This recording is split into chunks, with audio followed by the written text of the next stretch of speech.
Hello yards welcome to రేఖా వంటలు. అందరికీ నమస్కారం అండి. నేను మీ రేఖని.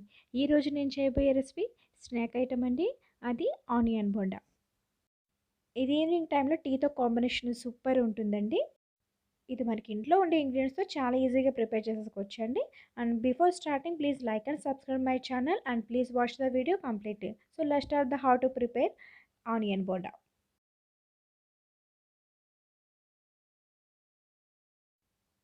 ఫస్ట్ నేను ఒక బౌల్లోకి సన్నగా తురుముకున్న ఆనియన్స్ ముక్కలు వేసుకున్నానండి. నేను ఒక 3 ఆనియన్స్ కట్ చేసి వేసుకున్నాను. తర్వాత మనకు టేస్ట్ తగ్గట్టు సాల్ట్ వేసుకోవాలి. నెక్స్ట్ ఒక స్పూన్ రెడ్ చిల్లీ పౌడర్ వేసుకున్నానండి. మీరు స్పైసీ ఎక్కువ తింటే ఎక్స్ట్రా వేసుకోవచ్చు. నెక్స్ట్ ఒక గ్రీన్ చిల్లీ వేసుకోవాలండి, చిన్న చిన్న ముక్కలు కట్ చేసుకొని. జింజర్ కూడా వేసుకోవాలి, చిన్న చిన్న ముక్కలు కట్ చేసుకొని. నెక్స్ట్ కర్రీ లీవ్స్ కూడా వేసుకోవాలండి, చిన్న చిన్న ముక్కలు కట్ చేసుకొని. అలాగే కొత్తిమీర కూడా వేసుకోవాలి చిన్నగా తరుముకొని. ఒక half spoon ginger garlic paste అనేది వేసుకోవాలి. వేసుకున్న తర్వాత వీటన్నిటిని బాగా కలుపుకోవాలి. ఇలా కలుపుకోవడం వల్ల మనం వేసిన ఇంగ్రీడియంట్స్ అన్నీ ఆనియన్స్ ముక్కలు బాగా పడతాయి. అండ్ ఇలా కలుపుకోవడం వల్ల మొత్తం ఆనియన్స్ ముక్కలన్నీ సపరేట్ అయిపోయాయి. చూసారుగా వీడియోలో చూపిస్తున్నాను కదా, ఈ విధంగా మనం చేసుకోవాలి.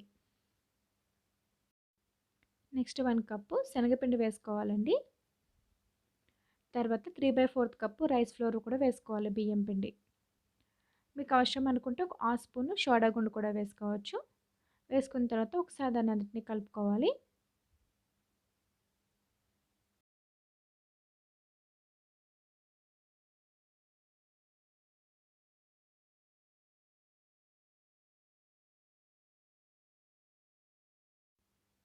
తర్వాత దానిలోకి ఒక 2 స్పూన్ హీట్ ఆయిల్ అనేది వేసుకోవాలి. వేసుకొని ఒకసారి బాగా కలుపుకోవాలి.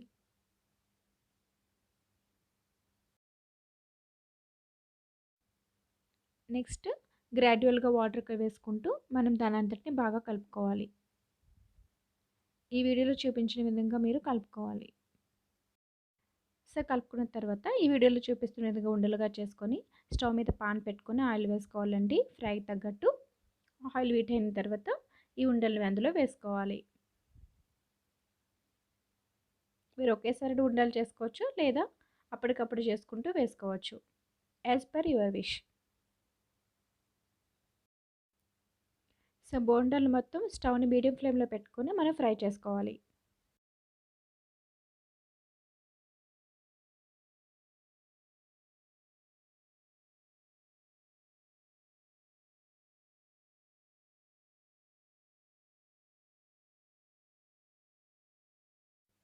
సో గోల్డెన్ బ్రౌన్ కలర్ వచ్చిన తర్వాత ఒక ప్లేట్లోకి టిష్యూ పేపర్ వేసుకొని వీటిని వేసుకోవాలి. సో చూసారు కదండి, ఆనియన్ బోండా తయారు చేసుకోవడం ఎంత ఈజీనో. సో ఆనియన్ బోండా రెడీ అయిపోయిందండి. వెరీ టేస్టీగా ఉంటాయి and looks like very tempting అండి. సో మీరు కూడా ట్రై చేసి చూడండి. ట్రై చేసి చూసి టేస్ట్ అనేది ఎలా వచ్చిందో please mention comment box. Thank you for watching. Take care all of you.